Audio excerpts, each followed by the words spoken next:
Bien, bueno, buenas tardes, qué alegría saludarles. Me da muchísimo gusto que nos acompañen en nuestra octava actividad extra aula, que llamamos Charlas del TID. Agradezco muchísimo que estén aquí y por supuesto a las y los docentes que acompañan a sus grupos.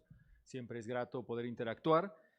Como ustedes saben, nuestras actividades de los miércoles tienen como finalidad presentar una diversidad enorme de enfoques, de temas, de problemas que están alrededor de nuestras sociedades del siglo XXI.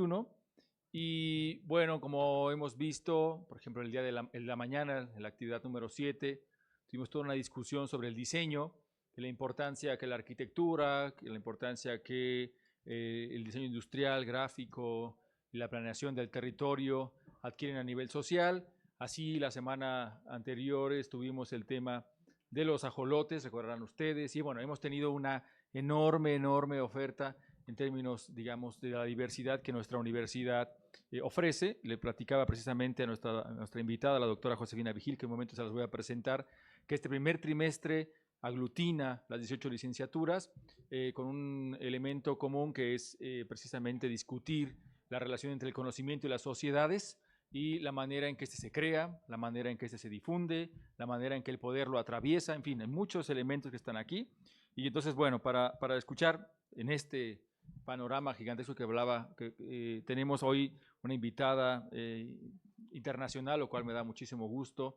Antes de presentarla, quiero, por supuesto, agradecer al doctor Ricardo Yoselewski, que está acá atrásito, por la gentileza de proponernos esta actividad, lo cual siempre es valioso porque una coordinación no puede operar realmente sin el apoyo de quienes la construyen, que es el cuerpo docente y el estudiantado. Así que, Ricardo, pues muchísimas gracias. Ya habiendo hecho esto, que es para mí era muy importante, Ricardo además ha participado en el TID desde hace muchos años en diferentes formas, en diferentes momentos, así que bueno, gracias Ricardo. Quiero presentar a ustedes a la doctora Josefina Vigil Gurdián. Ella es cientista social y doctora en Ciencias de la Educación por la Universidad Católica de Lovaina en Bélgica. Cuenta con una amplia experiencia en la formación inicial y en servicio de docentes de educación básica, media y universitaria, en la asesoría pedagógica a centros educativos, la implementación de programas innovadores para la enseñanza, el diseño y producción de materiales educativos en diferentes formatos como libros, cuadernos de trabajo, videos, prácticas modeladas, entre otros, y la coordinación y dirección de equipos educativos. Hoy en día se desempeña como investigadora senior del Centro de Investigación y Acción Educativa Social, CIACES, y de la Plataforma de Investigación y Acción Educativa, PIACE, de los cuales es cofundadora.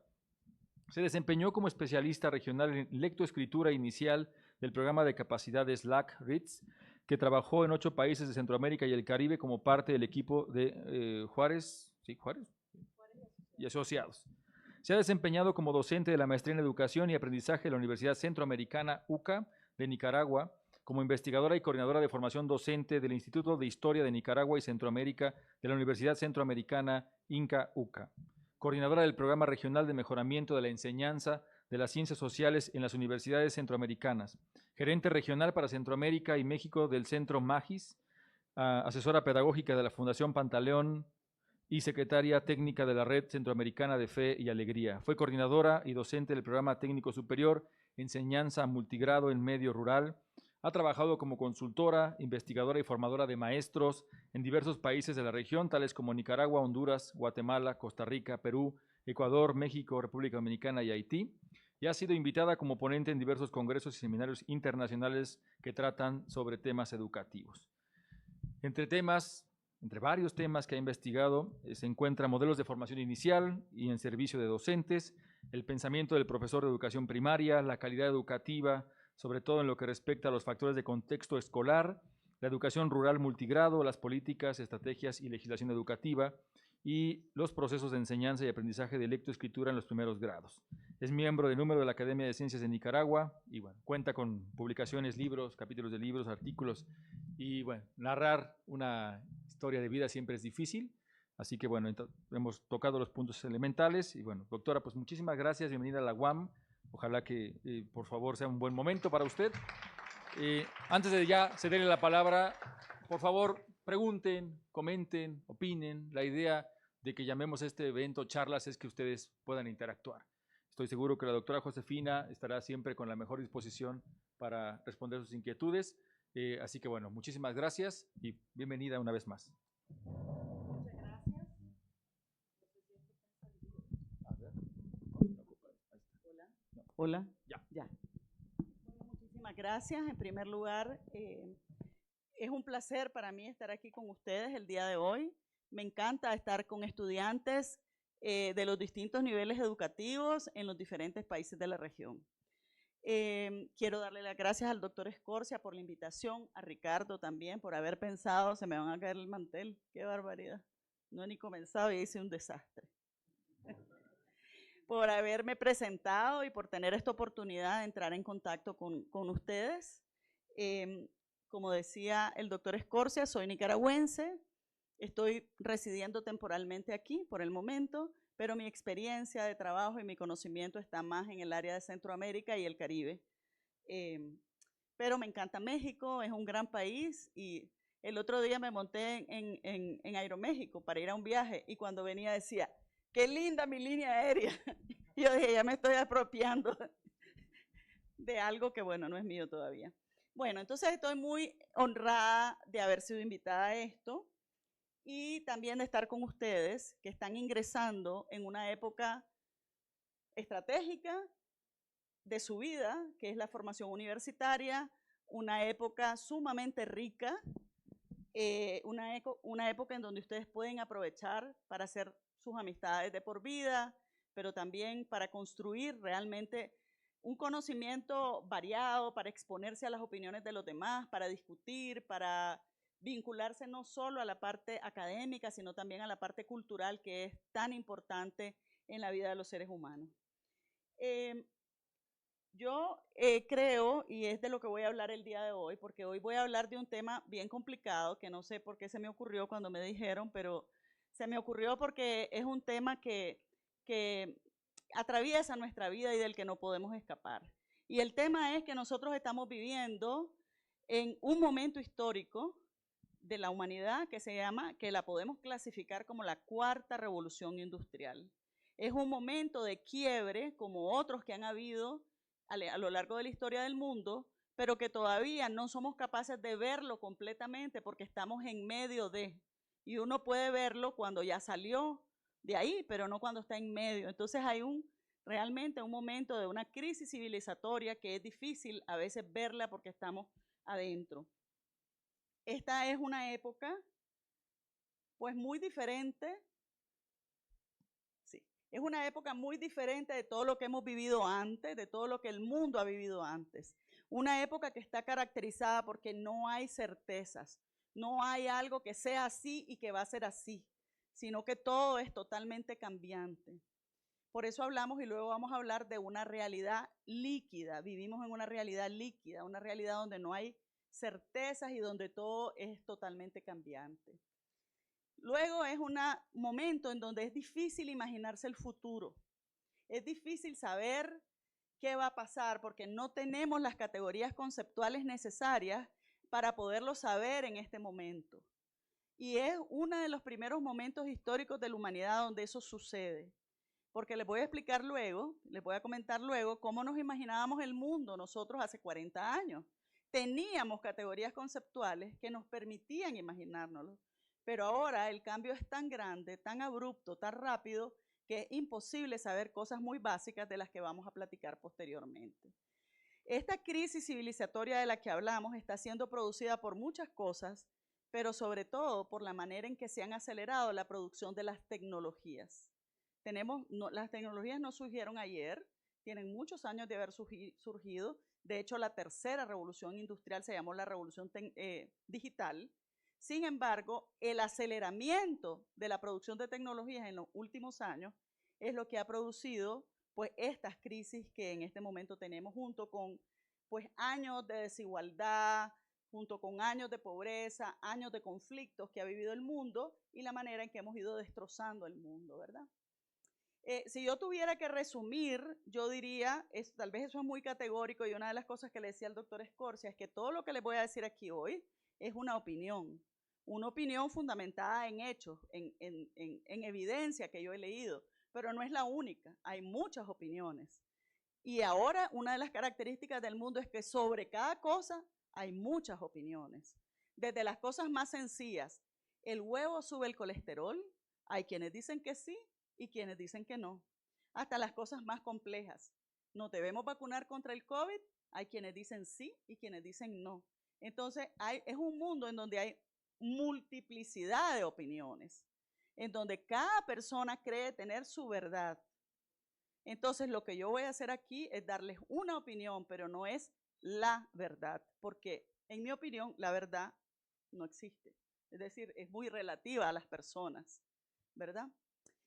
Entonces, si yo tuviera que resumir, yo diría, lo que conocemos ya no está funcionando, o la mayor parte de lo que conocemos ya no está funcionando, y lo que funciona aún no lo conocemos. Puedo poner un ejemplo breve. Tenemos en América Latina y en el mundo una crisis de partidos políticos, por ejemplo.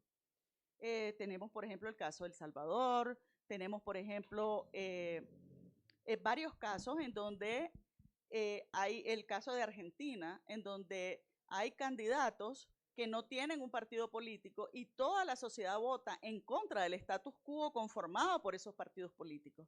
Bueno, probablemente el tema de la organización en partidos políticos sea algo que ya no funciona en este mundo, pero todavía no tenemos una alternativa para eso. Entonces, a ese tipo de cambio es que me estoy refiriendo, ¿verdad? Estamos viviendo una crisis mundial que es una total, porque nadie se puede quedar fuera de esa crisis. Es multidimensional porque afecta todos los ámbitos de la vida, incluso como decía Harari, un historiador y escritor muy famoso en los últimos tiempos, está cambiando quiénes somos, está cambiando a los seres humanos. Es la primera vez que una revolución industrial está cambiando a los seres humanos también. Entonces afecta todas las dimensiones y además es la primera vez que afecta también el planeta. Y cuando hablo del planeta estoy hablando de la evolución geológica del planeta. Los daños que le hemos hecho al planeta hacen que nosotros, los seres humanos, sean el agente que puede acabar rápidamente con el planeta o que lo puede salvar. Pero esta revolución industrial está cambiando también la geología del planeta. Y, por supuesto, las formas de vida. Y yo no quiero hablar solo de las cosas negativas, porque esta revolución industrial también tiene grandes oportunidades. Es decir, puede llevar a la destrucción del planeta o puede llevar a la solución de los grandes problemas que tenemos como humanidad. ¿Cómo va a ser el mundo dentro de 5 años cuando ustedes estén terminando su carrera universitaria? Es difícil saberlo. ¿Cómo va a ser el mundo del trabajo dentro de 5 años que ustedes estén con un título universitario entrando al mundo del trabajo, ya sea porque tienen un empleo, porque se crean su propio empleo, o porque están en un proyecto, o por lo que sea? No lo sabemos. Y sin embargo, tampoco lo podemos predecir totalmente. Nadie puede predecirlo en este momento porque hay demasiados cambios. Sin embargo, estamos educando. Los profesores que están aquí les están enseñando a ustedes y ustedes están aprendiendo para un mundo que no conocemos. Entonces no sabemos si lo que estamos enseñando o aprendiendo es lo que necesitamos enseñar o aprender. Sin embargo, tenemos algunas claves y yo les voy a decir lo que yo pienso. No es la verdad, como les digo, pero sí es lo que yo pienso. Este es un reto trascendental para la educación, especialmente para la educación superior. Nuestro sistema educativo está conformado desde el siglo XVII y XVIII. No lo hemos cambiado. Hay un chiste que dice que si un ingeniero que se murió hace 100 años se despertara hoy, se quedaría asombrado de los nuevos puentes y las nuevas tecnologías que hay. Que si un médico que se murió hace 100 años se resucitara, estaría atónito en una sala de cirugía porque no se imaginaría cómo se hacen las cosas. Pero que si un maestro se resucitara y llegara, se sentiría muy cómodo porque es lo que conoció. Entonces, la educación tiene un gran desafío porque no ha avanzado al ritmo de los cambios del mundo.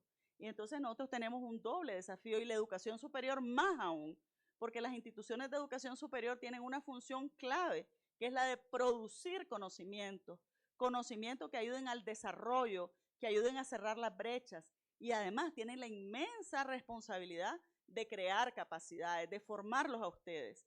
Entonces lo formamos ¿para qué? ¿Y en qué? Para que le sirva para ese para qué. Bueno, ya hice un acertijo, pero ese es uno de nuestros grandes desafíos y por tanto, por eso es que tenemos que hablar de esto. Yo nací, bueno, yo me pregunté cómo iba a dividir la plática de hoy y decidí que la voy a dividir en 3 partes. Una primera parte, que es cómo nos imaginamos el futuro, que va a ser esto que vamos a hablar ahorita. Luego, la cuarta revolución industrial, qué es y qué características tiene. Voy a tratar de ser breve, pero a veces me emociono. Y qué aprender y qué enseñar en ese contexto. Así que les pido que si me voy atrasando mucho me avisen para ir adelantando. Entonces, bueno, comenzamos por cómo podemos imaginarnos el futuro. Yo nací en el 63. Dirán ustedes, ya les di la pista. Tengo 60 años ahorita. Cuando yo nací, nosotras podíamos imaginarnos el mundo a 10 años. Bueno, Julio Verne se lo imaginó. Julio Verne escribió sus novelas. ¿Alguno de ustedes ha leído las novelas de Julio Verne? ¿Alguna? Sí, allá, perfecto. Él se imaginó cosas que no existían, tecnologías que no existían en su época, pero tenía los conocimientos necesarios como para poder imaginárselas, con algunos cambios si ustedes quieren, pero se lo imaginó y está puesto ahí. Fue un predecesor de todo eso. Entonces nosotros nos podíamos imaginar. Los conocimientos que teníamos en ese momento nos permitían imaginarnos eso. De hecho, se produjeron en los años 60 y 70 películas que predecían el futuro importantes como La Guerra de la Galaxia. Ustedes ya conocieron las últimas, pero por algún lugar va del fin al principio, ¿verdad? Por alguna razón va del fin al principio, porque en la medida en que íbamos avanzando iban adecuando cosas. O algo mucho más antiguo como Viaje a las Estrellas, por ejemplo. Entonces habían cosas que nos podíamos imaginar con los conocimientos que teníamos. Sin embargo, ahora, mucho de lo que nos imaginamos no fue así. Les estoy enseñando unas fotos de unas caricaturas de los años 60, del 62. Se llamaban los supersónicos. Cuando yo era niña, estaban los supersónicos. Solo para que se den una idea, cuando yo era niña, la televisión era en blanco y negro. Yo me acuerdo cuando pasamos de la televisión blanco y negro a la televisión a colores. O sea, lo puedo tocar con la mano. Ustedes no, porque son más jóvenes, pero yo puedo decir, yo vi ese paso. Y sin embargo, cuando todavía teníamos la televisión en blanco y negro, el equipo que creó Supersónico se pudo imaginar el futuro. Y hay 6 cosas que ellos imaginaron, o 7, que me parece interesante decirlas porque ahora son una realidad. Otras no. Por ejemplo, nos imaginábamos que nos íbamos a transportar en las ciudades en naves. Eso no ha sucedido.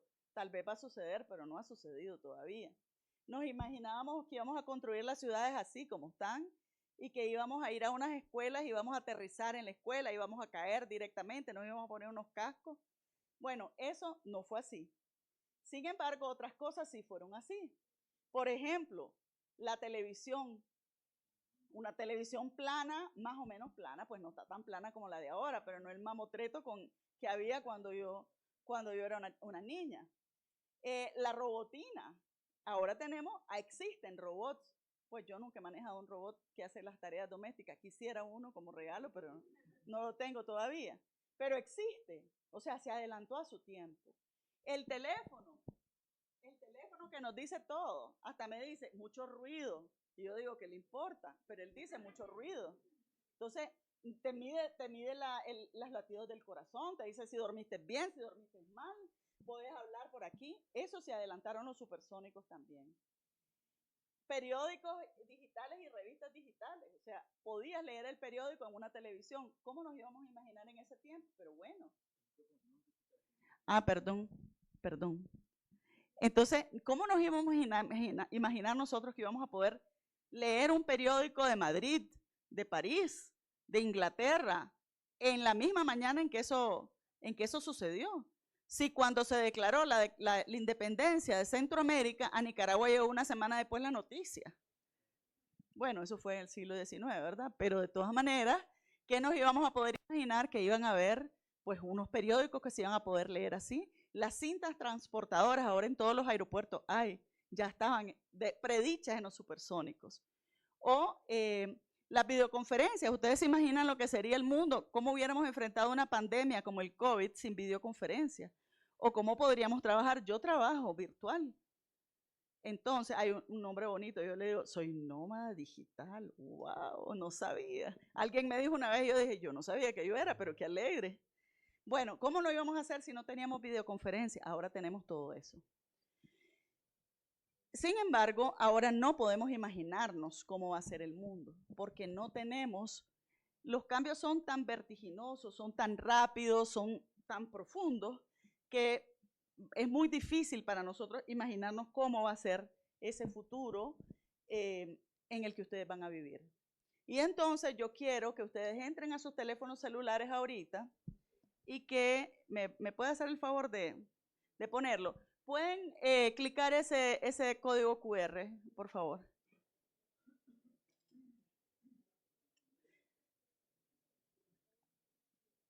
Sí. Me voy a quitar de aquí por si les sirve más ese.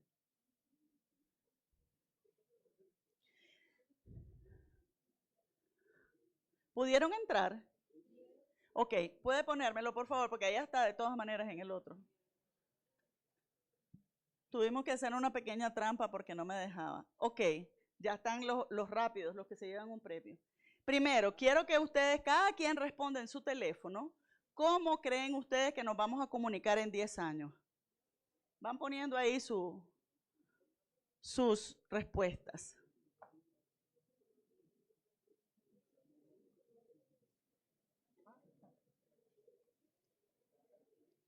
Imagínense, ¿cómo creen ustedes que nos vamos a comunicar? ¿Cómo van a ser los teléfonos? ¿O será que no van a haber teléfonos? ¿Vamos a tener un implante?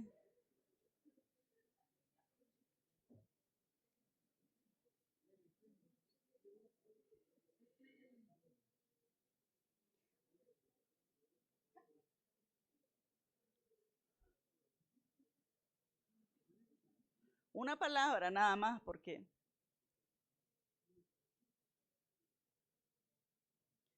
han ido ingresando sus palabras y aparecen ahí o no. Qué barbaridad.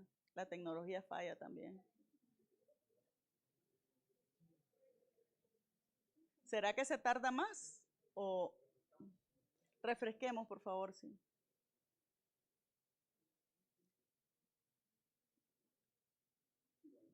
Ok, perfecto. Entonces sí, ustedes dicen con nuevos celulares, por videollamadas, mediante un implante, con más respeto, teletransportación, mediante implante cerebral, por telepatía, telepáticamente, por teléfono, perro, no sé, realidad virtual, pentagrama, implantes neuronales, sin tener que hablar, todavía por internet, por hologramas, mediante IA, un chip con la mente, con más velocidad, para hologramas, celulares. Muy bien, apúntenlo a ver si es cierto, tómenle una foto. A ver si es cierto, en 10 años van a decir sí, tuve razón o no. Bueno, todas son hipótesis, vamos a ver si es cierto. Pero es difícil imaginárselo, ¿verdad? Porque no sabemos quién se iba a imaginar, por ejemplo, que íbamos a tener unos celulares cada vez más, con más funciones, o que íbamos a tener celular en un reloj. Pero bueno, bien, ahora les pido que respondan a la siguiente pregunta. Ahí mismo, solo no tienen que volver a... ¿Cómo nos vamos a movilizar? Ustedes ya son bien veloces, ya se fueron a las 3 preguntas. ¿Cómo nos movilizaremos en la Ciudad de México en 10 años? Bueno, teletransportación, naves, carros voladores, telepáticamente, por autos, en carros eléctricos, en vehículos, transportes sustentables, autos voladores, autos eléctricos, ecológicos, naves, teletransportación es el que más han puesto, metro más rápido, aviones, chip, carros, a pie, avión, patinetas, autos, bicicletas, omnipotencia, motos tecnológicas, rutas más amplias con naves. Bueno, vamos a ver, todo eso está en su cabeza, perfecto. Excelente. Vamos a la tercera pregunta, que estos muchachos ya la deben haber contestado porque son bien rápidos. Y cómo ustedes en una palabra se imaginan que va a ser su trabajo en 10 años. Home office, mal pagado, probablemente. Eso tal vez es lo más. Home office, dirigido, innovador, demandado, dinámico, más tecnológico, presencial, más práctico, futurista, pesado, muerta de hambre virtualmente, automatizado, bien cool, wow, verde, fea, ¿por qué fea? Con ayuda a la gente a través de una pantalla, con un mejor salario, fúnebre, difícil. Bueno, tenemos todas las gamas de los colores, desde la más optimista hasta la más pesimista, ¿verdad? Bueno, todas estas cosas, todos estos ejercicios, son ejercicios que deberíamos hacer siempre. ¿Podemos regresar a la presentación, por favor? Que deberíamos hacer siempre en este mundo, porque siempre es importante saber, bueno, cómo vamos a vivir dentro de 5 años, dentro de 10 años, y por tanto, qué necesitamos saber y saber hacer para vivir bien ahí. Bueno, ahora nos toca hablar de la cuarta revolución industrial, porque la cuarta revolución industrial es lo que está en el corazón de estos cambios que estamos viviendo y lo que va a determinar los cambios que vamos a seguir viviendo. Entonces vamos a hablar un poco de la cuarta revolución industrial. Decimos que es cuarta porque hubo 3 revoluciones antes de ella. Y cada una de estas revoluciones industriales movieron el mundo hacia adelante. Nos llevaron hasta donde estamos ahorita.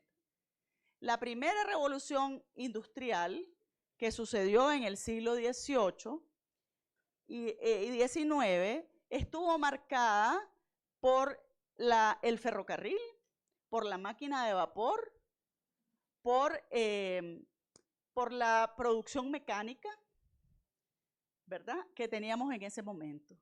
Y eso impulsó el mundo, creó que hubieran grandes metrópolis. Antes no habían ciudades, habían pueblos a lo largo del tiempo, pero al crear fábricas con producción mecánica, entonces la gente se aproximó a las ciudades y se crearon las grandes urbes.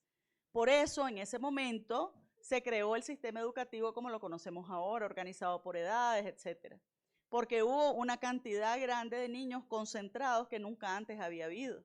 Entonces fue posible hacer cosas que antes no se podían haber hecho. Y también fue posible hacer una muchísima mayor explotación, ¿verdad? Jornadas sin fin, mujeres mal pagadas, que ganaban menos que los hombres, trabajo infantil, niños asesinados porque los metían a hacer con sus manos chiquitas cosas en las máquinas de hilar y todo lo demás. Pero bueno, esa revolución industrial hizo avanzar la humanidad. Luego tenemos la segunda revolución industrial que sucedió ya a finales del siglo XIX y principios del siglo XX. Y estuvo marcado por el comienzo de la electricidad, el descubrimiento de la electricidad por las cadenas de montaje. Es decir, ya no solamente eran mecánicas, sino que habían cadenas de montaje que hacía que hubiera más producción de un mismo producto en menor tiempo. Y la producción en masa, ¿verdad? Luego vino la tercera revolución industrial, que lo que pasa es que esos espacios pues se pueden diluir, pero la mayoría de los autores piensa que sucedió entre 1970 y 1990. Y ella se llama la revolución digital porque estuvo marcada por el inicio de la informática, la tecnología digital, la automatización industrial, el internet, la biotecnología, la búsqueda de energías renovables. Y un elemento importante es que todo esto hizo posible la globalización y el surgimiento de empresas multinacionales que marcan mucho lo que estamos viviendo ahora. Cuando yo estaba estudiando en Bélgica, todavía no existía la Unión Europea como Unión Europea, era la Comunidad Económica Europea. Y ellos estaban discutiendo cómo integrarse más.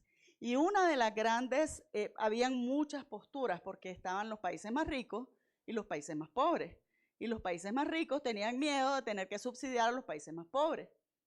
Sin embargo, un eje transversal de esa discusión siempre fue Si hay libre circulación de mercancías, debería haber libre circulación de personas.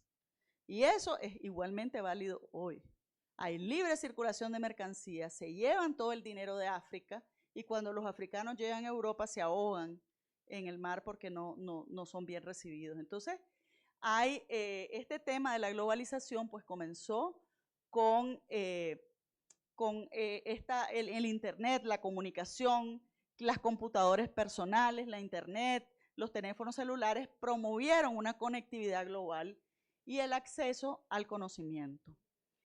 Antes de esa época había computadoras, claro que sí, ustedes me van a decir, pues si yo vi en la Segunda Guerra Mundial que había una computadora, claro, pero las computadoras del tamaño de este cuarto, ¿verdad? Entonces la revolución tecnológica digital lo que hizo fue hacerlas pequeñas y hacer las computadoras personales. Yo me acuerdo todavía cuando toqué mi primera computadora personal.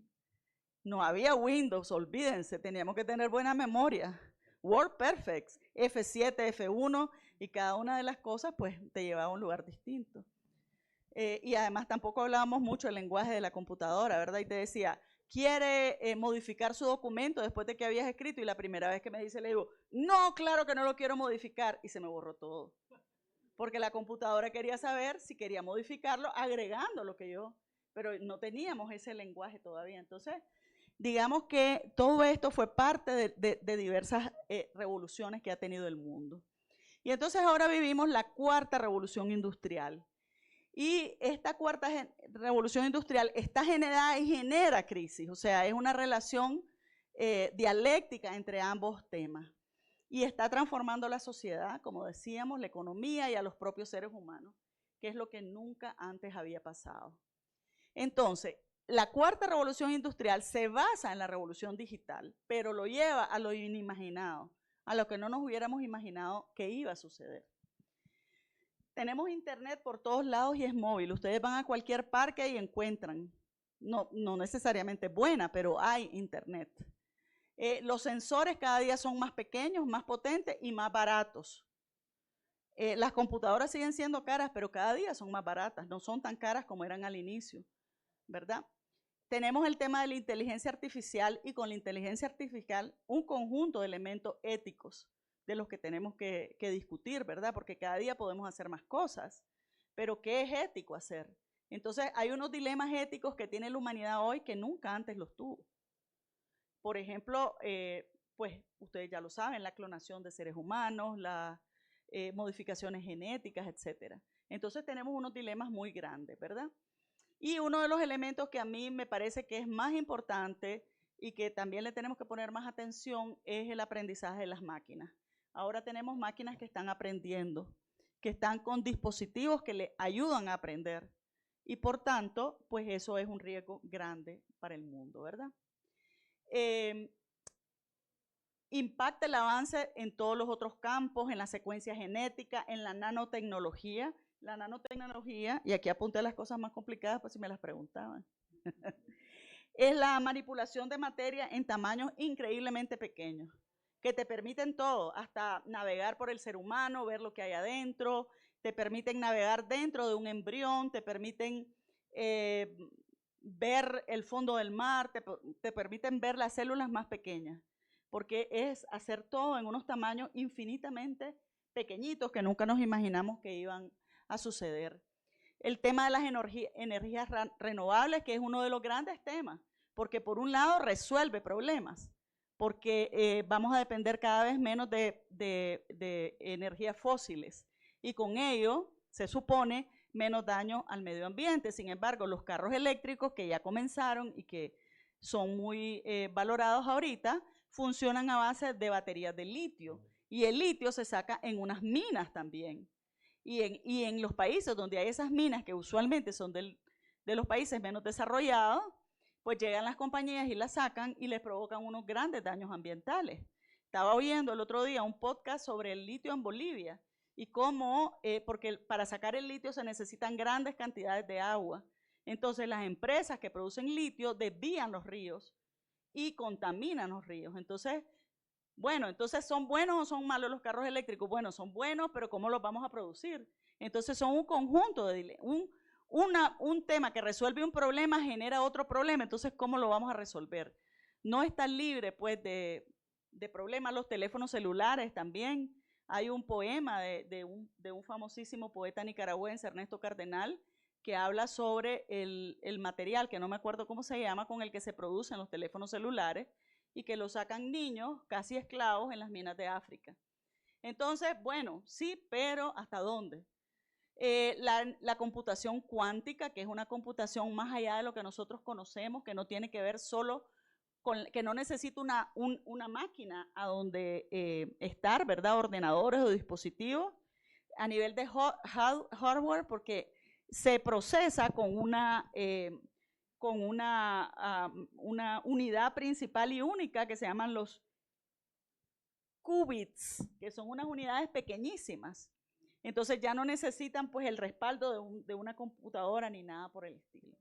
Entonces estamos en unos niveles que nunca nos hubiéramos imaginado y que además no conocemos suficientemente el contexto. Por ejemplo, si a nosotros nos hablan, nosotros somos una maravilla, todos los que estamos y las que estamos aquí, ¿verdad?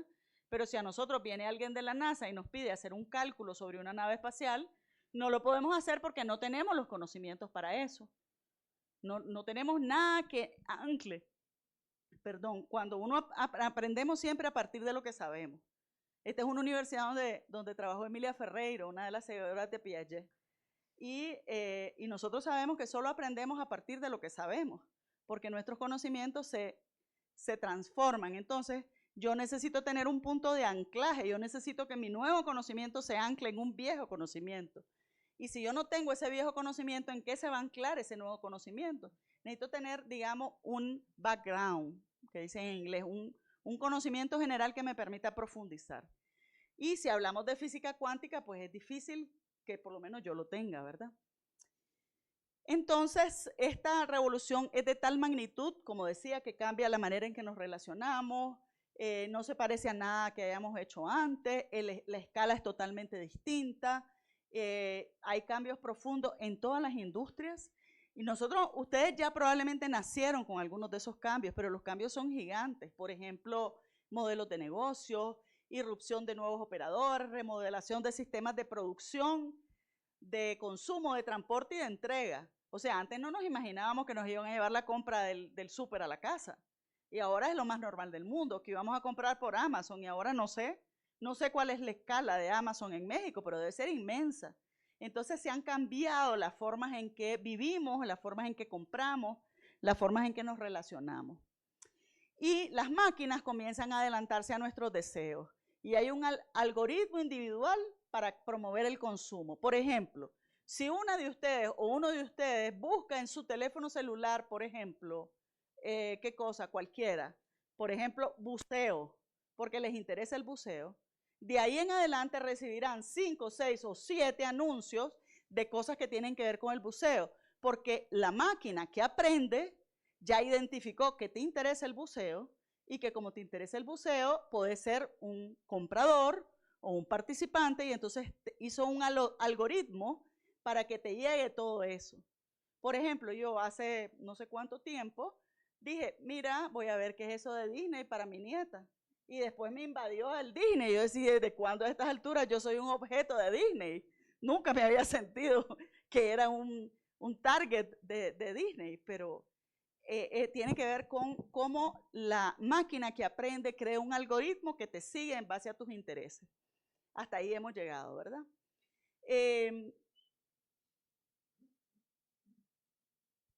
Y está cambiando a las personas, cambia nuestra identidad, está cambiando nuestro sentido de privacidad.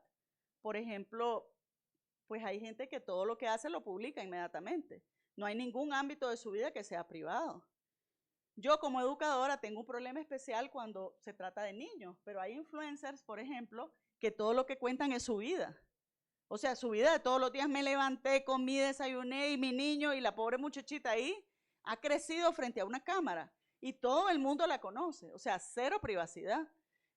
Yo pienso que es incluso violatorio de normas que ya tenemos y que rigen el mundo y que tal vez haya que cambiarlas en algún momento, como el Código de la Niñez y la Infancia, por ejemplo. Pero ese tema del sentido de la privacidad ha cambiado totalmente. También nuestras ideas acerca de la propiedad. Por ejemplo, uno de los mayores debates es el tema de la propiedad intelectual. Ahora, porque ya la propiedad no solo es que esta sí es mía o esta casa es mía, es que también mi idea es mía. Entonces, ¿cómo la hago? ¿Verdad? O cómo la comparto, o cómo otro la puede ver. Entonces sí ha cambiado todas esas partes, nuestros hábitos de consumo, por supuesto, el tiempo que le dedicamos al trabajo y al ocio, cómo cultivamos nuestras carreras y nuestras destrezas, etc. Pero, y esto es bien importante tenerlo, todo este desarrollo de la cuarta revolución industrial se está haciendo de un modo profundamente inequitativo. Los problemas que ya tenía el mundo se han profundizado. Mientras tenemos una minoría con toda la riqueza que se dé el gusto de pensar en turismo intergaláctico, que van a ir a pasar sus vacaciones a darle la vuelta a la bolita del mundo, tenemos todavía pueblos que viven en el medioevo, que se están muriendo de hambre. El hambre sigue siendo el problema para millones de personas alrededor del mundo. Entonces, todo lo que ustedes quieran de la maravilla de la cuarta revolución industrial, pero todavía no ha resuelto problemas fundamentales. ¿Y qué es lo más triste? Que tiene el poder de resolverlo. O sea, estamos en un momento de desarrollo del mundo que se pueden resolver los problemas fundamentales, pero no se han resuelto todavía. La brecha de acceso, uso y habilidades tecnológicas se está reproduciendo, igual que se están distribuyendo. Yo le estoy apuntando ahí y nadie está viendo el mapa de pobreza del mundo. Hay mucho más acceso en los países que están en verdecito y amarillo, que son los más ricos del mundo, y menos acceso en todos los ocres, en donde estamos muchos de los países del mundo. Entonces, es importante tener esa claridad para que no creamos que estamos en la panacea, que todo se resolvió. No, no todo se resolvió.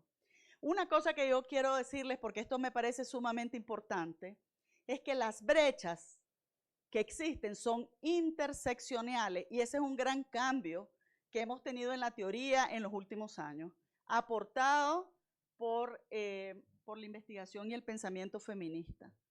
Antes creíamos que la diferencia únicamente es una diferencia socioeconómica determinada por clases sociales. Es lo típico del marxismo, ¿no? El clásico del marxismo. Y desde la teoría feminista se comenzó a decir, no, es que las inequidades y las opresiones son diversas. No solamente por clase social, también por género, también por religión, también por identidad sexual, también por religión, también por nacionalidad. Y si no, preguntémosle a un africano que vive en Europa, ¿verdad? O aquí mismo, en nuestros países, por identidad racial, por edad. ¿Tienen el mismo poder los jóvenes que los adultos? No. Entonces hay un conjunto de brechas que tienen que ver con todas las desigualdades, con todas las inequidades. Y yo creo que eso es una de las características del mundo actual. Las cosas no son blanco y negro, las cosas son de colores. Y es importante que aprendamos a ver esas diferencias. Por ejemplo, no es lo mismo un hombre pobre indígena que una mujer pobre indígena. No es lo mismo un hombre pobre heterosexual que un hombre pobre homosexual. Entonces comencémosle a meter todas estas diferencias porque son importantes. Y las brechas de acceso a la tecnología y al conocimiento también tienen que ver con esas inequidades. Bueno, algunas características muy breves que les voy a dar de la cuarta revolución industrial. Hay muchas otras, pero solamente escogí algunas que me parecieron bien importantes. Se expande de manera rápida y con más cobertura. Gran parte del trabajo mecánico o monótono está siendo desplazado por la tecnología y los entornos inteligentes. Yo no conozco los datos en México, pero en Centroamérica tenemos investigación que dice que el 60% de los empleos que hoy conocemos va a ser sustituido por máquinas en 3 años. Porque cualquier actividad que implique repetir una misma operación más de 4 veces es susceptible de ser reemplazada por máquinas. Y cuando la matriz productiva de los países es muy básica, por ejemplo, hay una gran parte del empleo en Centroamérica que es de maquilas, o sea, yo paso pegando mi trabajo es ir a pegar bolsas en un pantalón. Eso es una tarea que es susceptible de ser reemplazada por una máquina mucho más barato. Entonces, bueno, eso va a crear un inmenso desempleo con personas además que no están preparadas para integrarse a una matriz productiva más compleja. Y un elemento que me parece que es muy importante es que los sistemas ciberfísicos son capaces de tomar decisiones descentralizadas y cooperar entre ellos y con los humanos mediante lo que se llama ahora el Internet de las cosas. Eso es muy importante tenerlo claro porque lo vivimos todos los días. El Internet de las cosas se trata de sistemas de dispositivos electrónicos interconectados que pueden recopilar y transferir datos a través de una red inalámbrica, sin intervención de las personas. Engloba mucho más que las computadoras o los teléfonos celulares. Casi cualquier cosa con un interruptor de encender a apagar se puede conectar a esa red.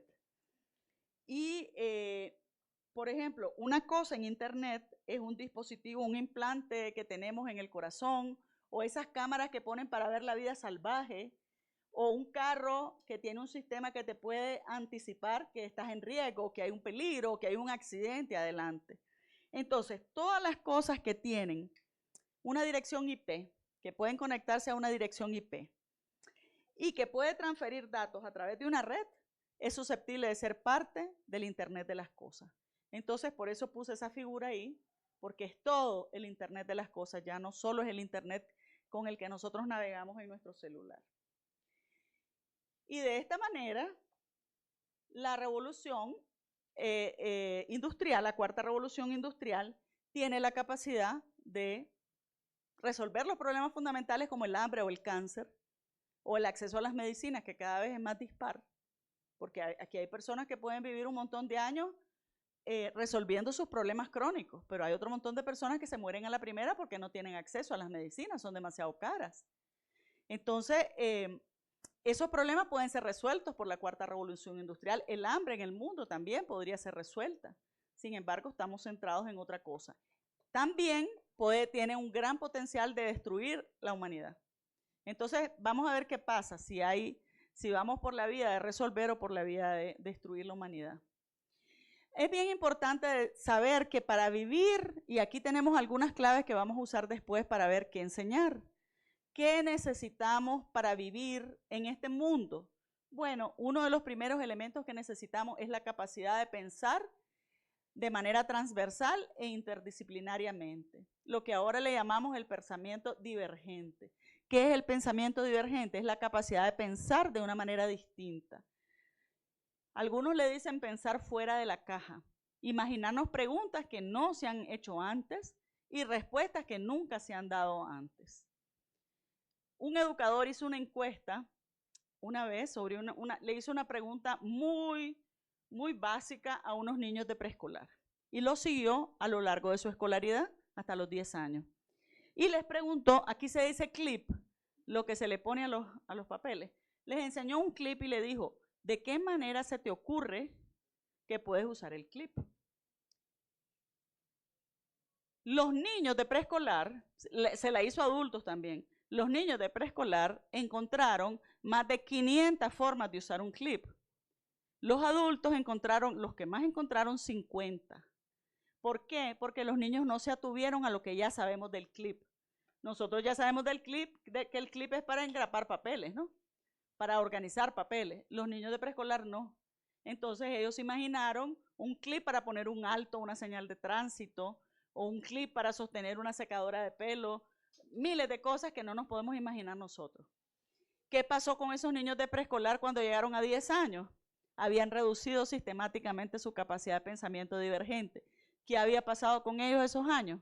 Habían entrado a la escuela. Y en la escuela habían encontrado que hay una sola respuesta. Entonces ya no podían imaginarse el clip de otra manera. El gran desafío de nosotros es imaginarnos las miles de maneras del clip y no solamente someternos a lo que ya sabemos, ¿verdad? Exige pensamiento crítico. ¿Por qué razón? Por lo que ya hablábamos antes de la disparidad. Porque la inteligencia artificial prioriza ciertas voces y las esconde bajo un manto de neutralidad. Por ejemplo, privilegia un idioma. Teóricamente todos tenemos acceso y hay muchos que son gratuitos, a programas de inteligencia artificial en la computadora. pero el día que ustedes hagan una investigación, hay un programa súper potente que te ayuda, si vos metes la pregunta bien formulada, a encontrar la bibliografía más reciente sobre ese tema. Incluso te ayuda a organizarla según APA o según el método de citación que querrás. Pero ¿cuál es el problema? Tenés que saber inglés. Si no sabes inglés no lo puedes hacer porque el programa está en inglés y la bibliografía está en inglés. Entonces, ¿tenemos todos acceso igual? No.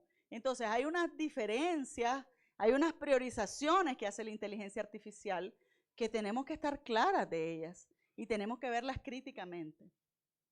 Otro elemento importante es que lo que decíamos al comienzo hace la realidad líquida. O sea, no es una realidad sólida, cierta, sino que se escapa de nuestras manos. Entonces, en la cuarta revolución industrial la realidad es líquida, por eso hablamos de eso. Y yo creo que es importante decirlo, yo creo que todos sus profesores se los dicen siempre, uno de los grandes problemas es la privacidad y la seguridad personal, con la que hay que tener mucho cuidado. Yo aquí en México me vine a dar cuenta el año pasado, por ejemplo, de los secuestros digitales. Son secuestros falsos, no es cierto que esté secuestrado, pero la persona cree que está secuestrada y actúa como que está secuestrada y paga a los secuestradores sin estar secuestrada, porque es una realidad virtual que se crea. Entonces necesitamos tener mucho cuidado con la privacidad y los datos personales porque eso puede suceder. Y el otro elemento que es muy importante y lo vamos a abordar después, es que al tener tantos cambios y tanta incertidumbre, el momento que vivimos genera muchísimo estrés, muchísima angustia, muchísima incertidumbre, que es lo mismo que nos pasó durante el COVID. Cuando nosotros hicimos investigaciones sobre los impactos del COVID en la educación, en el caso mío, a mí me llamó poderosamente la atención que los impactos que más identificaban las personas, estudiantes, padres y madres de familia y docentes, son los socioemocionales. O sea, el mayor impacto, claro, hay una crisis de aprendizaje, una pérdida de aprendizaje, le llamamos, muy grande producto del COVID, pero el más grande de todos fueron los efectos socioemocionales, la angustia, la ansiedad. Los niveles de ansiedad que los niños y las niñas que viven hoy tienen, no lo tuvieron nunca los niños de otras épocas, porque el mundo en el que vivimos es el que lo provoca y por tanto lo tenemos que tener claro al momento de saber qué enseñar y qué aprender, ¿verdad? Bueno, ese es el mundo de la cuarta revolución industrial. Ya voy terminando, este es mi último punto, ya no se me pongan nerviosos que ya voy a terminar pronto. ¿Qué enseñar y qué aprender en ese marco? O sea, ustedes estudiantes, ¿en qué deben centrar su aprendizaje?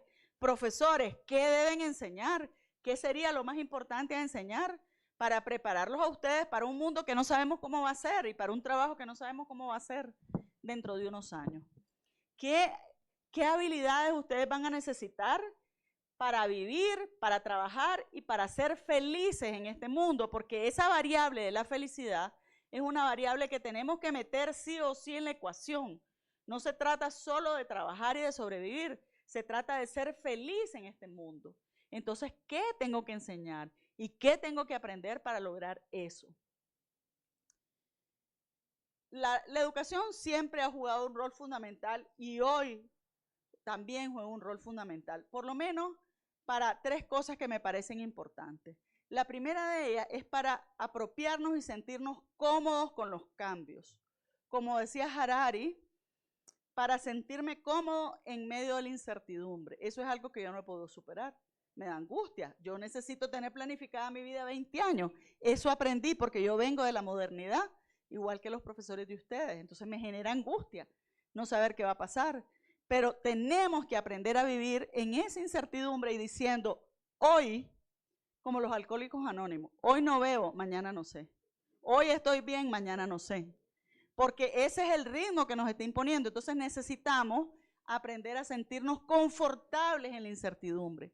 Porque si no, la angustia, la ansiedad van a jugarnos una mala pasada. Los niveles de suicidio juvenil que hay en muchos países de Europa son impresionantes y de Asia y tienen que ver con todo esto, con las exigencias, con el cambio, con la incertidumbre, con no saber, con la rapidez con la que cambian las cosas y los conocimientos.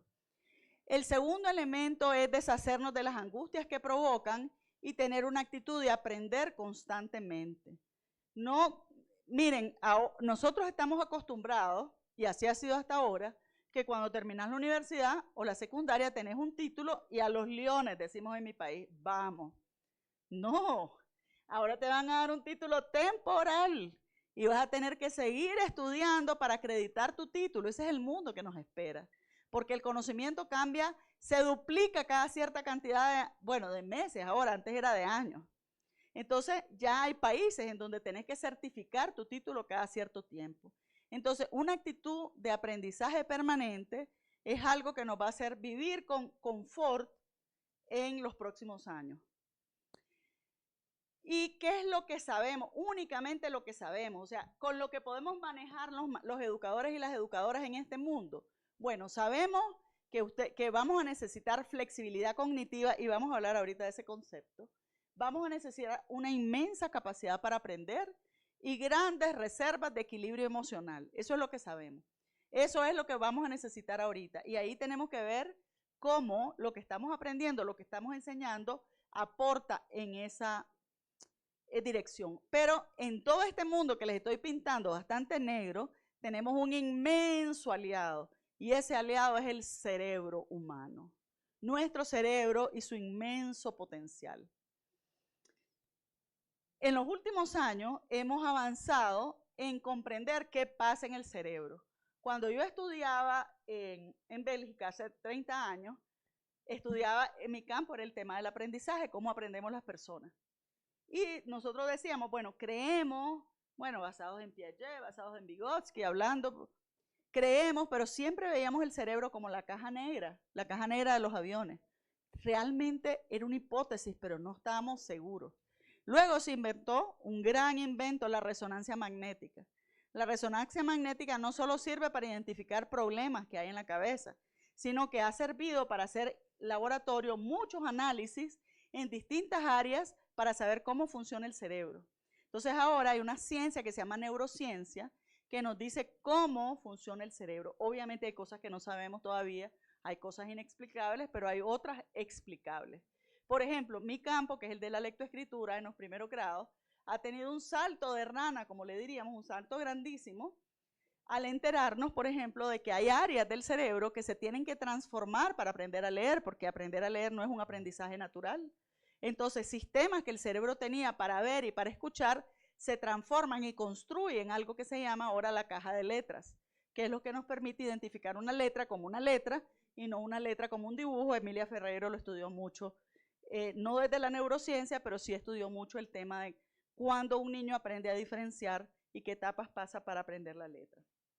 Entonces, ahora sabemos eso, ¿verdad? Y sabemos que nuestro cerebro se adapta al contexto, que nuestro cerebro es capaz de aprender. Y una de las cosas más importantes, que es capaz de aprender siempre, porque esa capacidad es intrínseca a él y no se acaba. En mi país, las personas mayores, para evitar seguir estudiando, dicen, lora vieja no aprende. No sé si aquí dicen. ¿Qué quiere decir? Que los más viejos no pueden aprender. Bueno, la flexibilidad cognitiva lo que hace es decirnos, no es cierto, usted puede aprender siempre. Como decía José Martí, comienza en la cuna y termina en la tumba. Podemos aprender siempre y eso es un gran aliado que tenemos en este marco, ¿verdad? Pero ¿qué necesitamos aprender y qué necesitamos enseñar? Yo diría, y ya voy aquí resumiendo, no se preocupen todo lo que dice ahí, no lo voy a hacer, pero son 4 grandes cosas, creo yo, 4 grandes ámbitos en las que tenemos que centrar el aprendizaje. Uno de ellos tiene que ver con la estabilidad emocional. El tema emocional es fundamental. El aprender a convivir y vivir en medio de la incertidumbre es uno de los elementos más importantes y la escuela siempre ha pensado que no le corresponde, porque en la educación siempre hemos pensado que los seres humanos somos unas cabezas con patas, solo la cabeza, pero no, los seres humanos somos cabeza, corazón y manos, y la educación integral tiene que ayudar a formar todo. Entonces la inteligencia emocional sí nos compete y tenemos que trabajar en ese ámbito. El segundo ámbito que es bien importante es lo que Linda Darling-Hammond llama la enseñanza para la comprensión. Necesitamos enseñar competencias de pensamiento complejo, de indagación, para resolver problemas, comunicar y convivir en la diversidad. Nosotros nos enseña la educación casi en la secundaria y en la primaria a describir pero no analizar. Nosotros, sobre todo en la universidad, tenemos que dar el salto. Claro que tenemos que describir para analizar, pero esas herramientas de pensamiento abstracto, de pensamiento crítico, de pensamiento superior, necesitamos desarrollarla, y ese es un segundo ámbito que me parece importante. El segundo ámbito nos lo decía Amartya Sen con su teoría del desarrollo humano sostenible, y es la capacidad de agencia. La capacidad de agencia es la capacidad que nosotros desarrollamos, un conjunto de habilidades, destrezas, etcétera, para autodeterminarnos, para ser autónomos nosotros mismos, para poder tomar decisiones, para poder convivir y para poder aprovechar las oportunidades que se nos presentan. Siempre se nos presentan oportunidades para poderlas aprovechar. Entonces la educación también tiene que promover la agencia moral de tomar decisiones, la agencia política de ser ciudadanos, la agencia social para podernos integrar y aprovechar el mundo del trabajo, etc. Y el cuarto elemento que es muy característico y muy propio de la universidad es aprender el método para investigar y a investigar. Necesitamos aprender a hacer preguntas. Es impresionante, yo por lo menos me lo he encontrado con cómo no hemos desarrollado la habilidad de hacer preguntas serias, de poder discriminar la información, porque ahora ustedes tienen información al alcance de una tecla del celular, pero es información buena, mala y pésima, y buenísima. ¿Qué información es mala, buena y pésima? Lo tenemos que hacer, y luego juntar esa información y sacar conclusiones para, en palabras de Paulo Freire, decir la propia palabra, es decir, mi conocimiento, lo que yo opino, lo que yo pienso. Entonces, esos son como los cuatro ámbitos que me parecen importantes. Para eso, los educadores necesitamos estar abiertos a escuchar y debatir, no enseñar verdades absolutas. Tenemos que hacer lo que Freire decía, cambiar de la pedagogía de la respuesta, que es la que tenemos ahora, respuesta a preguntas que nadie se hizo nunca, a la pedagogía de la pregunta. Tenemos que enseñar siempre a partir de preguntas complejas que van a orientar lo que vamos a enseñar y lo que vamos a aprender. Tenemos que animar a buscar posibles soluciones, tenemos que animar a defender las soluciones, enseñando a debatir con respeto, a aceptar las diferencias y enseñar otros puntos de vista siempre, eso es importante. Yo sé que ya es mucho, pero estas son las últimas láminas, se los prometo. Un elemento central que nos enseña la neurociencia es lo que llamamos las funciones ejecutivas. Las funciones ejecutivas, vamos a hablar de ellos, pero debería ser promovido en todas las asignaturas, en todas las disciplinas y a todas las edades. Las funciones ejecutivas son una serie de capacidades que nos permiten canalizar la información, planificar, tomar decisiones y controlar las emociones. Funcionan como una torre de control en un aeropuerto congestionado. Nos ayudan a que los aviones no choquen. Esas son nuestras funciones ejecutivas y todos las desarrollamos. Entonces necesitamos que esas funciones ejecutivas se puedan desarrollar a lo largo de todas las asignaturas. Hay suficiente evidencia a través de ejercicios, juegos, actividades, etcétera, para que en todas las asignaturas se desarrollen. Yo les voy a dejar aquí un video sobre las funciones ejecutivas para que lo puedan ver después. No es para verlo ahorita, no se preocupen. Son 6 funciones ejecutivas, no las voy a desarrollar todas ahorita, les van a quedar a ustedes porque ya veo cansancio en el auditorio. La inhibición o el autocontrol, es decir, la capacidad de evitar distracciones o interferencias y centrarnos en una cosa. La flexibilidad cognitiva, que es la capacidad de cambiar, de aprender, de ver las situaciones desde una nueva perspectiva. La memoria operativa o de trabajo, que es las representaciones que hacemos a partir de donde se construye el conocimiento. La planificación, la capacidad de organizar, planificar actividades que regulen el comportamiento. La inhibición o el autocontrol, la monitorización, monitorear todo lo que voy haciendo, y la fluidez, que es la capacidad de pensamiento divergente. Hay una que está repetida ahí, la inhibición o el control inhibitorio, la primera, se me fue, la vamos a quitar. Pero después lo pueden ver con más detalle, pero yo lo que quería plantear aquí, que es una batalla perdida en muchos lugares, pero que espero que aquí no, es que sí tenemos que desarrollar las funciones ejecutivas y que lo podemos hacer en todos los momentos. Estamos viviendo un momento indiscutiblemente, esta es mi última diapositiva, complejo y desafiante. La educación es una herramienta fundamental, pero implica muchísimos esfuerzos y cambios. O sea, para que la educación nos sirva, necesitamos hacer cambios y los profesores y las profesoras necesitamos además compartir nuestros conocimientos, compartir lo que nos funciona y especialmente hacer comunidad. Philippe Renaud, uno de los pedagogos más importantes vivos todavía, suizo, dice que el gran problema de los y las docentes es que no hemos construido la epistemología de la profesión docente. Que los docentes somos unos navegantes solitarios que sabemos lo que funciona y lo que no, pero no lo terminamos de compartir. Necesitamos asumir ese desafío y compartir nuestros conocimientos. Yo solo quiero terminarles diciendo que la cuarta revolución industrial parece, el momento en que vivimos y la educación en ese marco, una tarea gigantesca y tenemos ganas de escondernos. Sin embargo, eso es imposible, nos toca, nadie se puede quedar de lado porque la estamos viviendo. Entonces, como dice un famoso cuento de un niño que quería cazar un oso y al cazar el oso iba pasando por unos ríos, por una cueva, por miles de cosas y se quería ir. Y la canción dice, no podés pasar encima, no podés pasar debajo, tenés que pasar a través de. Eso es lo que pasa, tenemos que pasar a través de la cuarta revolución industrial. Tenemos que asumir el reto. Quiero darles las gracias, ahora podemos conversar, ¿verdad? Quiero darles las gracias y al final les quiero proponer un ejercicio, pero lo pueden hacer al final cuando terminemos, que es para ustedes solamente, que a mí me parece muy interesante porque es lo que nos dice la neurociencia. Cuando reflexionamos sobre lo que hemos aprendido, aprendemos mejor. Al final pueden hacer este ejercicio para ustedes, no para mí, pero se los digo. 3 cosas que no sabía antes de este conversatorio, 2 cosas que voy a compartir con otras personas porque me parecen muy importantes y una cosa que voy a cambiar en mi vida a partir de lo que aprendí hoy. Muchas gracias a todos y todas.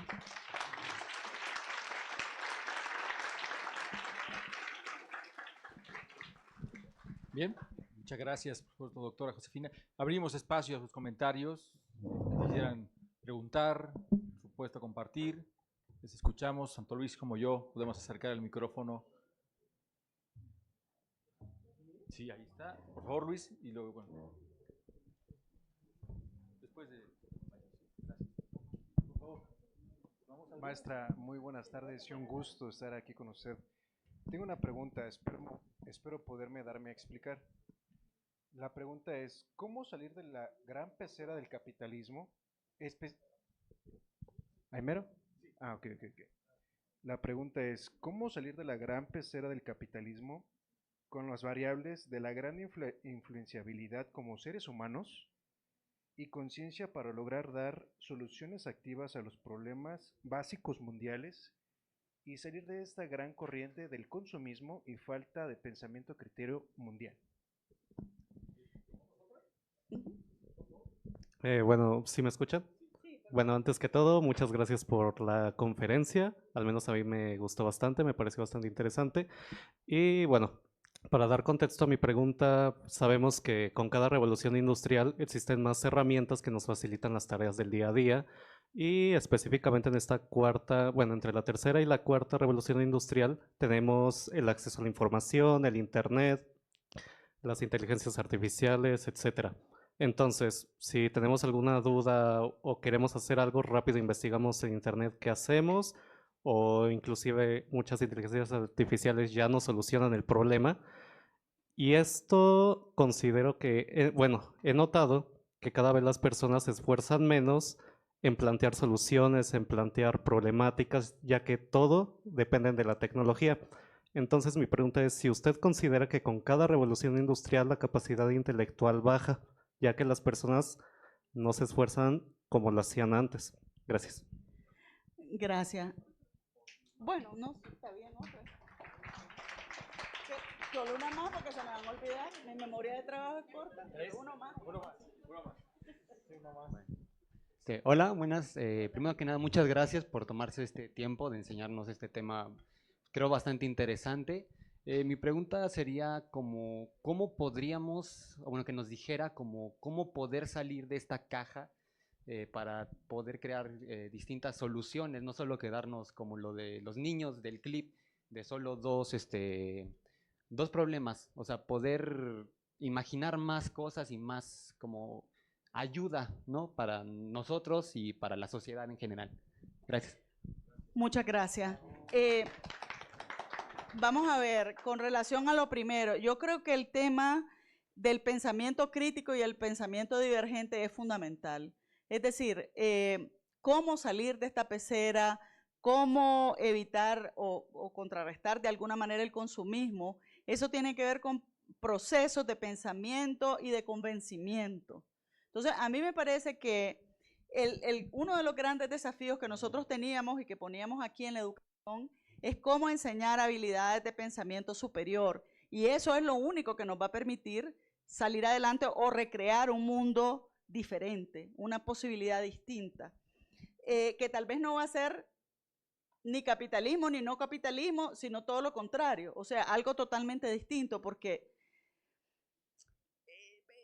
parte del tema es que lo que conocíamos antes ya no funciona.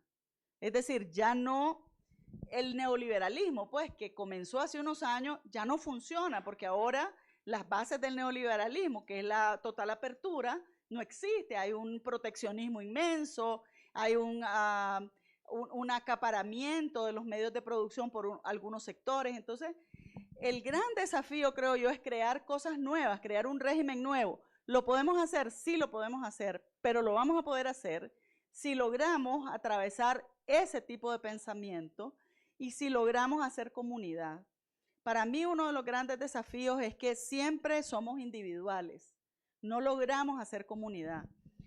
Uno de los grandes temas es cómo el sur, lo que ahora se llama el sur global, dice una palabra al norte global y funciona en conjunto. Es decir, el conocimiento muchas veces pensamos que solo viene del norte global. Y el conocimiento que producimos nosotros desde el sur global, ¿dónde está? ¿Cómo lo hacemos que sea válido, que sea conocido? Pero para eso tenemos que hacer comunidad, tenemos que unirnos, tenemos que darlo a conocer para comenzar. No podemos quedar nuestras discusiones en nuestros pequeños grupos. También tenemos que generar opinión. Y ustedes tienen a sus estudiantes aquí, son una universidad, son una institución de educación superior. Esa es la función de la universidad. Yo creo que esa es la función de la universidad en el siglo XXI.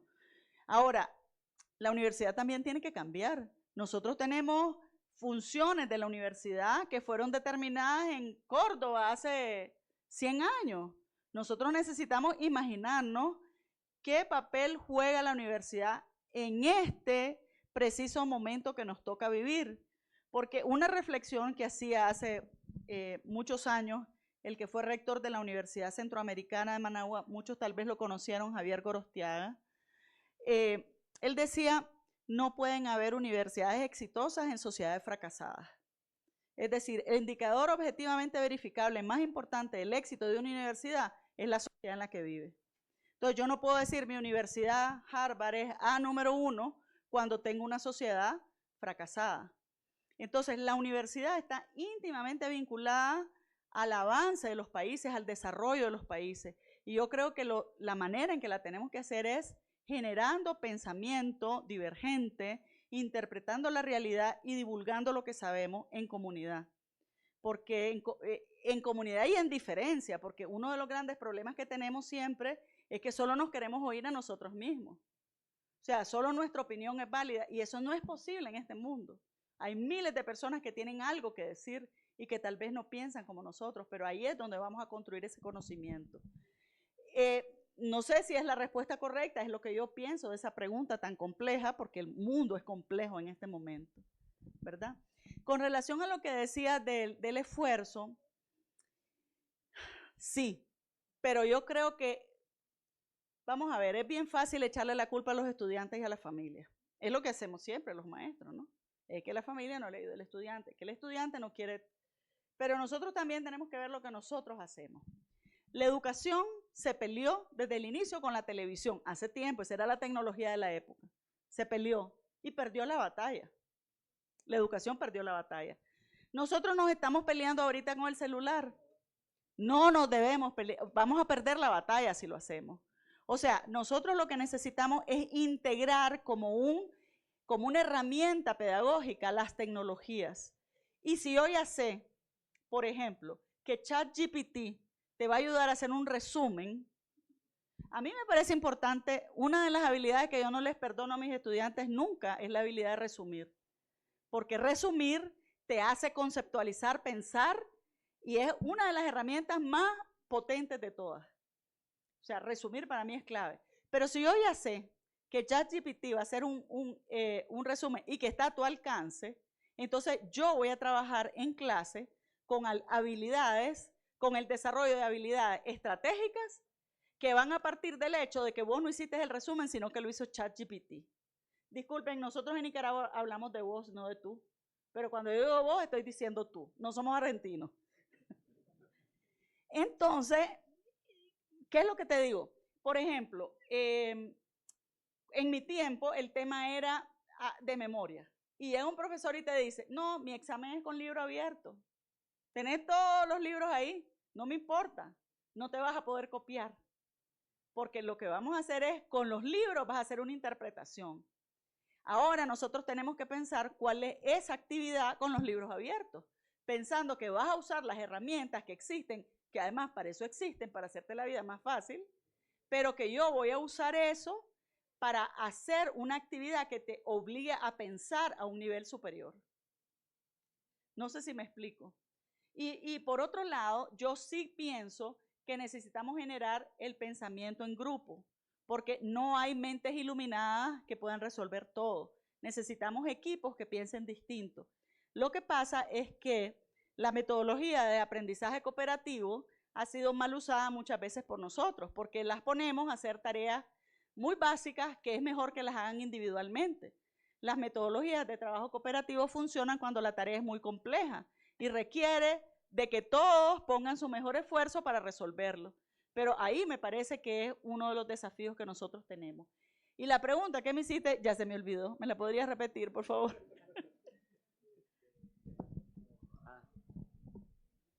A mí se me olvida.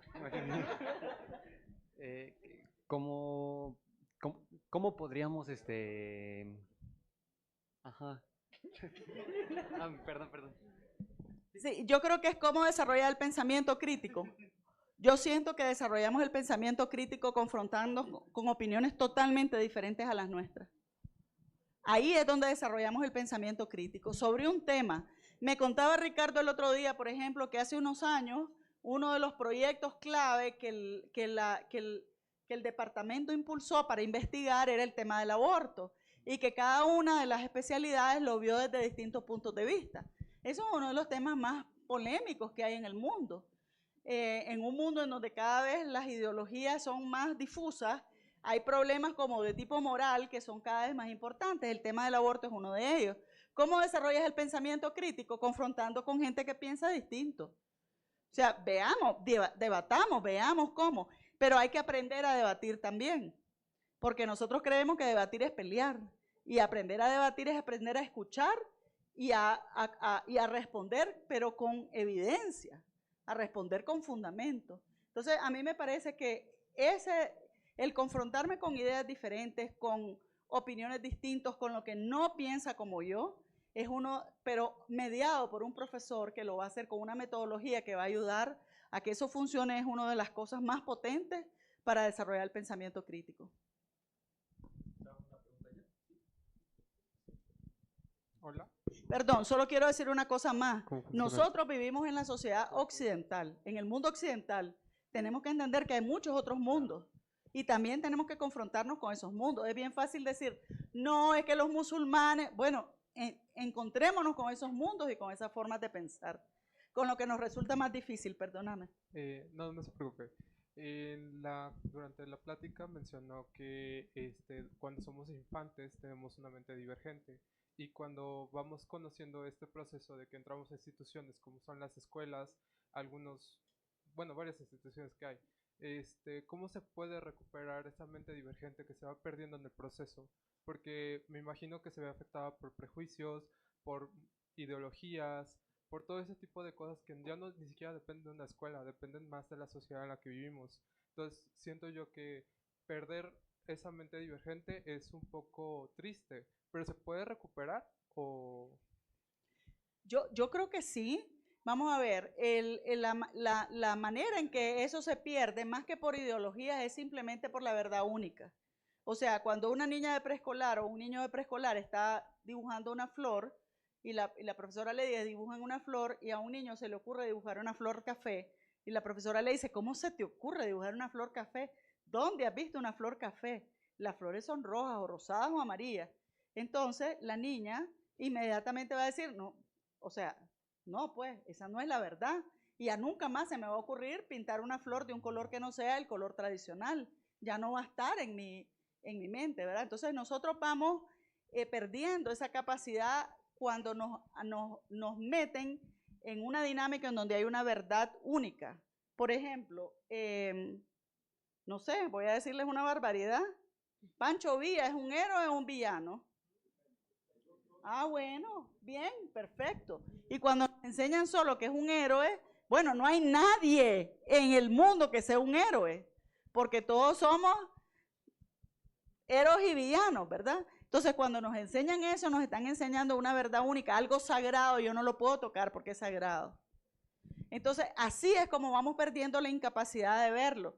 Por ejemplo, nosotros trabajamos muchos años, yo trabajé muchos años con un programa que se llamaba No todos los pajaritos son amarillos, porque siempre que pintan un pajarito lo pintan de amarillo. Entonces, la manera en que no, lo que te quiero decir es que es más básico que lo que vos decís, la manera en que perdemos el pensamiento divergente. Lo perdemos porque la institución, el mundo que nos rodea nos dice, solo hay una verdad y es esta la verdad. Y en ese momento me impide ver otras posibles opciones. Y lo que yo pienso es, pero si esa es la verdad de los libros, que son mejores que yo, ¿cómo mi verdad va a ser más, no? Ahora, ¿se puede recuperar? Sí, yo creo que sí, pero es un gran ejercicio y de nuevo, vuelvo a decir, es un trabajo de equipo, dirigido, intencional, de todos los días y que exige mucho trabajo, mucho esfuerzo. Hola, yo le quería preguntar, ¿cómo podría uno desarrollar las habilidades ejecutivas? Y ya personalmente, Funciones ejecutivas. Funciones ejecutivas, perdón. Y ya personalmente la cuestión de la fluidez. Mira, en el video que les dejé ahí, si les interesa, además les puedo dar un conjunto de ejercicios que ustedes pueden hacer o que pueden hacer en clase o que pueden hacer en su casa para desarrollarlo, que van desde juegos que parecen tontos pero que te ayudan a discriminar, de juegos de cartas, de juegos de distintos tipos de juegos, hasta ejercicios que podríamos hacer para desarrollar la fluidez, para desarrollar las distintas funciones ejecutivas. Se los voy a pasar, pero en la presentación, yo no sé si les pueden pasar la presentación, ahí hay un video, es más orientado hacia la comprensión lectora, pero hay mucha información y le puedo pasar una página con unos recursos que nosotros creamos para promover las funciones ejecutivas, para que se los pongan a la disposición de ustedes. Pero no es nada demasiado complicado, son cosas que te pueden llevar, con que yo diga, en mi clase voy a destinar 10 minutos a esto, está bien, y después hablo de otras cosas, pero vamos a trabajar este tema, se los vamos a pasar. Bueno, yo tengo una pregunta un poco fumada. ¿Un poco? Pero creo que engloba de alguna manera los 3 puntos vistos en la presentación. Es que si usted ve o piensa que en esta 4ª revolución industrial o en una futura 5ª o 6ª, con el avance de las neurociencias se desarrolla una tecnología que pueda ser implantada a los estudiantes para liberar el 100% de la capacidad cerebral. Bueno, primero a los profesores. Mira, sobre el tema del cerebro hay muchos mitos. El mito de la capacidad cerebral es uno de... Hay muchísimos mitos sobre el tema del cerebro. Yo creo que la mejor manera de desarrollar el cerebro que nosotros tenemos es discutir, leer, debatir, interpretar. Creo que no, claro, te pueden poner un implante, pero eso es que una inteligencia, que una máquina se meta a tu cerebro y te oriente.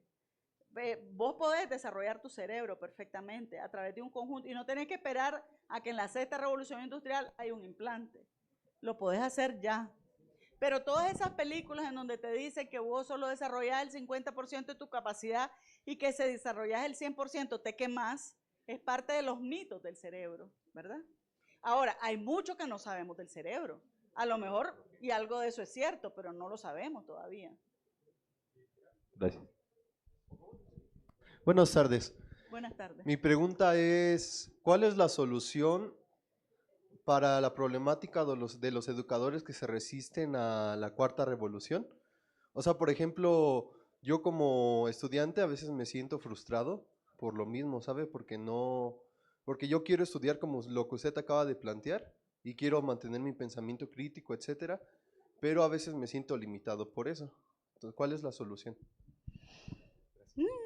Eso de pedir soluciones ahorita. Sí, mira, la tecnología que se está desarrollando a un nivel tan avanzado da miedo. Da miedo y a veces da miedo porque las nuevas generaciones ya nacen. Yo creo que ha habido una evolución del cerebro también. O sea, una niña de 1 año, cuando va a encender algo, busca el control remoto. Nadie le ha enseñado específicamente eso, pero busca el control remoto. A mí no se me hubiera ocurrido cuando era una niña buscar el control remoto. Entonces, obviamente, hay un tema cultural que tiene que ver con cómo nos socializamos, pero también tiene que ver con inseguridades que nosotros como docentes tenemos. Entonces, yo creo que es importante hacer esta reflexión y decir lo que decíamos antes con el oso.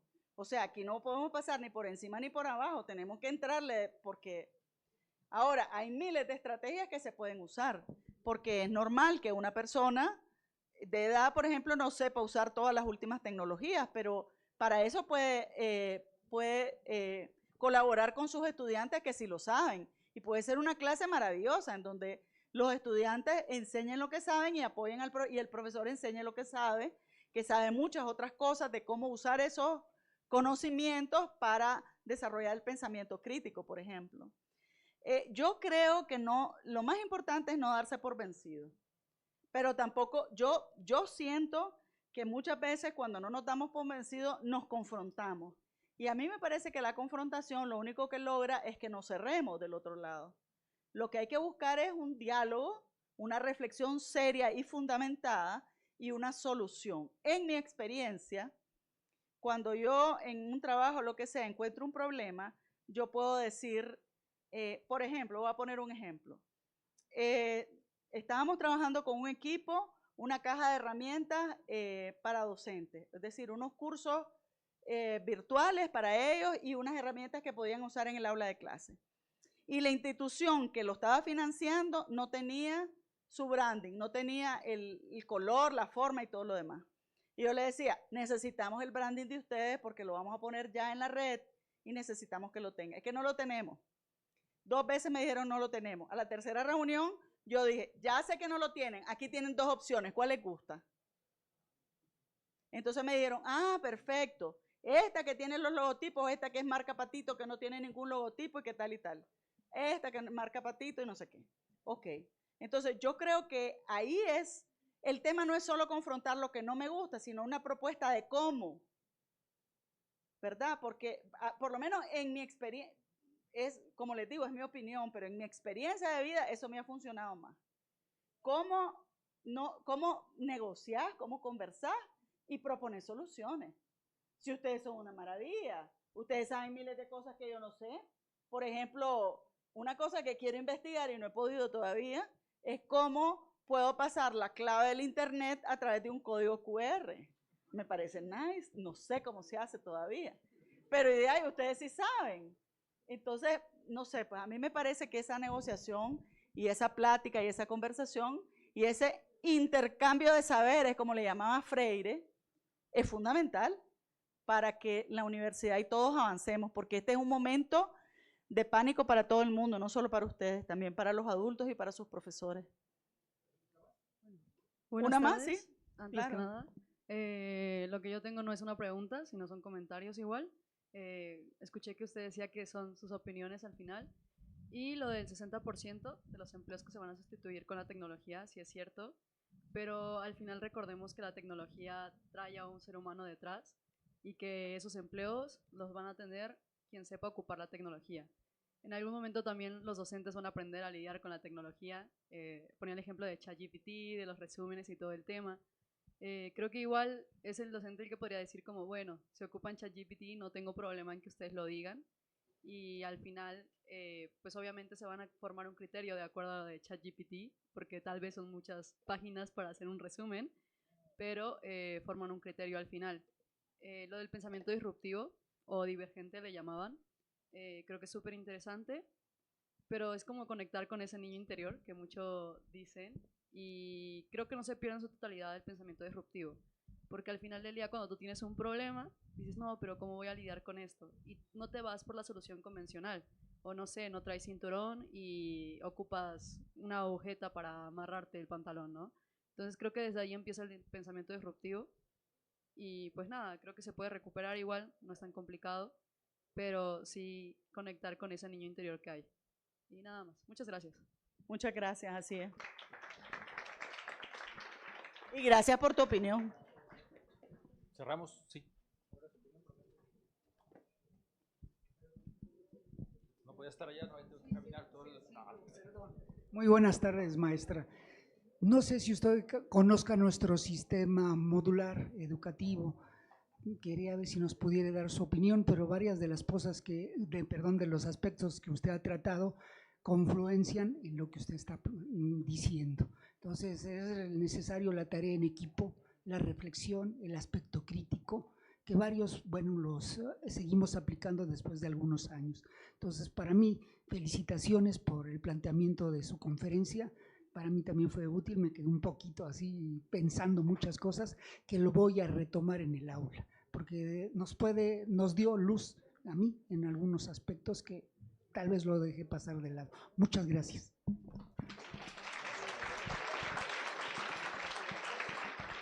Muchas gracias a usted por escuchar y por estar aquí. Y sí, me parece muy interesante. No conozco a profundidad, pero lo que Ricardo me explicó sí me parece sumamente importante. Todo esto que se está perdiendo en muchas universidades, en donde un muchacho que llega de la edad de ustedes tiene que decidir su subespecialidad desde el primer día sin tener la menor idea del mundo. Entonces, el tener esta posibilidad, este espacio, este tiempo, me parece que es sumamente importante en estos momentos y para jóvenes tan jóvenes como están llegando ahora a la universidad. Pues, doctora Josefina, muchísimas gracias por su presencia. Ojalá no sea la última vez que nos acompaña. Y bueno, por supuesto, un aplauso más porque... Gracias. Yo creo que sería muy interesante invitarte a discutir nuestro sistema. Decía Ricardo Zárate, un sistema después de 50 años no es exactamente igual, pero algunas cosas que están aquí sí son vigentes y valdrá mucho la pena conocer tu opinión. Así que muchísimas gracias. Gracias a ustedes también, docentes que nos acompañaron, por supuesto, y reitero mi agradecimiento a Ricardo por hacer posible tu visita. Gracias. Muchas gracias. Les animo a que hagan eso. Les animo a que hagan ese ejercicio, porque ese ejercicio es una de las cosas, bueno, no de flexibilidad, pero sí es una de las cosas que te ayudan más a que tu conocimiento que se construye, se guarde en memoria permanente y lo puedas recuperar en memoria de trabajo cuando quieras. Entonces las animo a eso. Gracias, muchas gracias. Nos vemos la próxima semana. Gracias.